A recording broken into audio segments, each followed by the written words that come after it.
बड़ा भयानक होता है निर्भय की स्थिति का समाप्त हो जाना।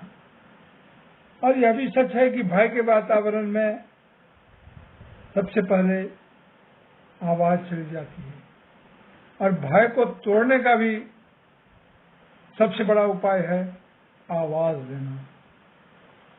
और आवाज देने से भय की स्थिति टूटती है। एक निर्भय मनुष्य ही दूसरे को निर्भय कर सकता है, भय मुक्त कर सकता है।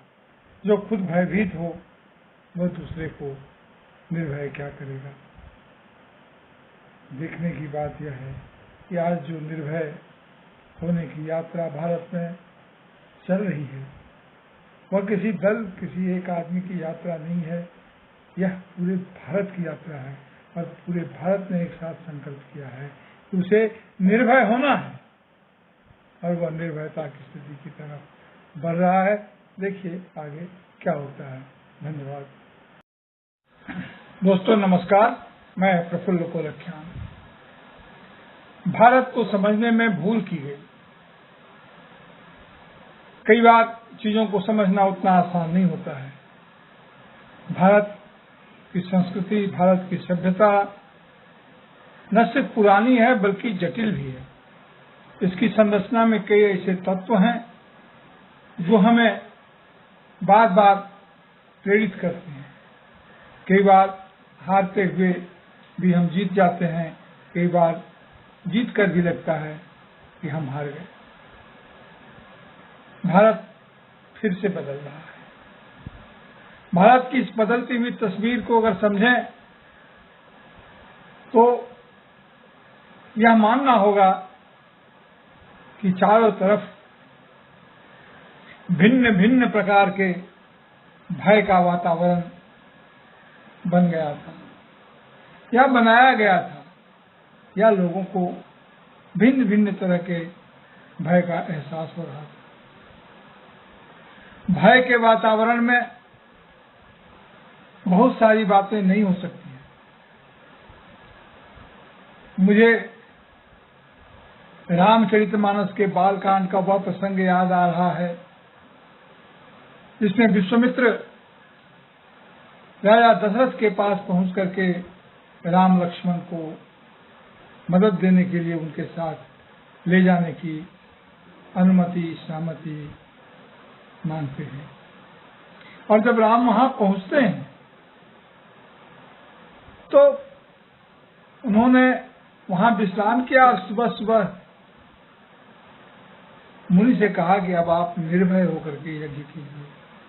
मुनि यज्ञ पहले से कर रहे थे और निर्भय नहीं हो पा रहे। तो श्री राम ने उन्हें आश्वासन दिया, प्रात कहा सुन मुनि रघुराई, प्रात कहा मुनि सन रघुराई, निर्भय यज्ञ करो तुम जाई। यानी आप निर्भय होकर के यज्ञ कीजिए। किसी भी यज्ञ के लिए निर्भय होना बहुत जरूरी है, और पूरी संस्कृति में इस निर्भय का बड़ा ही महत्व है।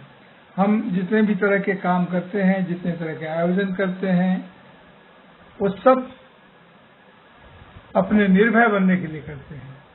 लेकिन चारों तरफ जब भय का वातावरण बन जाए, और ये किस्म किस्म के भय हैं, कोई एक तरह का भय तो था नहीं। हालांकि तुलसीदास ने भय की एक व्याख्या यह भी की है कि बिन भय हो ही न प्रीति। अब वह एक भिन्न प्रसंग है। अब भय से प्रीति यानी कि पारस्परिक एकता का निर्माण होता है। आज भारत फिर से बदल रहा है।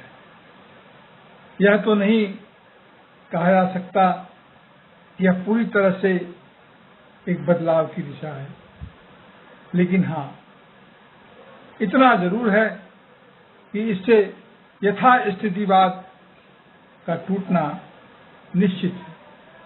चारों तरफ एक ऐसा माहौल बनाया जा रहा था, या बन गया था, लग रहा था कि गया गया गया, अब कुछ भी बढ़ा पाना मुश्किल है। लेकिन फिर मैं यह मानकर चलता हूं कि भारत में यात्राओं का अपना महत्व है। सांस्कृतिक तौर पर देखें तो यात्रा जगत गुरु शंकराचार्य ने की थी दक्षिण से उत्तर की तरफ। वे भक्ति की यात्रा हुई बाद में, तो कहा जाता है कि भक्ति द्राव्य रूप जी लाए रामानंद, तो यह यात्रा रामानंद ने की थी। और कई यात्राओं के कई प्रसंग हैं। यात्राओं के लिए ही इतनी सारी चीजें हमारी संस्कृति में मिलती है कि लोग यहाँ से वहाँ जाते हैं। एक गंगा सागर की यात्रा है, बोलबम की यात्रा है। यात्राओं से बहुत कुछ बनता है, बहुत कुछ चीजें आगे बढ़ती है। एक यात्रा हमने कोरोना काल में देखी, यहाँ से वहां तक सड़कें भरी पड़ी थी, तमाम तरह की परेशानियों से जूझते हुए लोग आगे बढ़ रहे थे अपनी मंजिल की ओर। यह अलग बात है, वे लोग जो जा रहे थे वे किसी को दिख नहीं रहे थे। ऐसा माना गया, ऐसा कहा गया कि वे कहीं कोई नहीं है, सड़कें खाली। लेकिन जो स्थिति थी वह लोगों ने खुली आंख से देखी। डर इस बात का भी था कि आज जो भारत जोड़ो यात्रा चल रही है और इसमें जो लोग शामिल हो रहे हैं, यह भी कुछ लोग कह दें कि नहीं, कहीं कुछ नहीं है, कुछ दिख नहीं रहा है,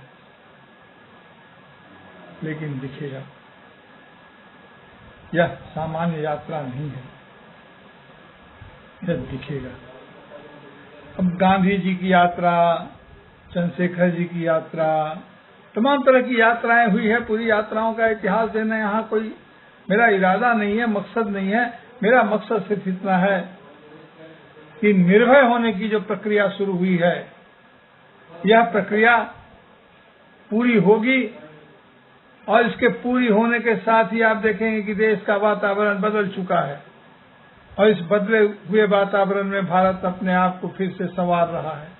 भारत को समझना इतना आसान नहीं है।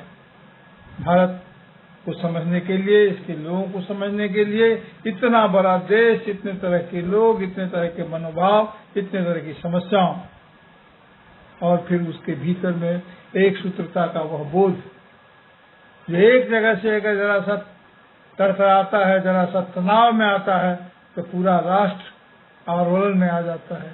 पूरा राष्ट्र, उसकी बुनियाद, दीवारें नहीं, बुनियाद भी लगभग चरमराने लगती है। और इतिहास गवाह है कि जिस किसी ने भी भारत की बुनियाद को चुनौती दी, वह नहीं टिक पाया और भारत की बुनियाद पर बार बार चोट को बर्दाश्त करते हुए ये भारत एक बार फिर अंगड़ाई लेकर खड़ा हो रहा है और एक नए क्षितिज की तरफ संकेत कर रहा है। देखिए नतीजा क्या होता है।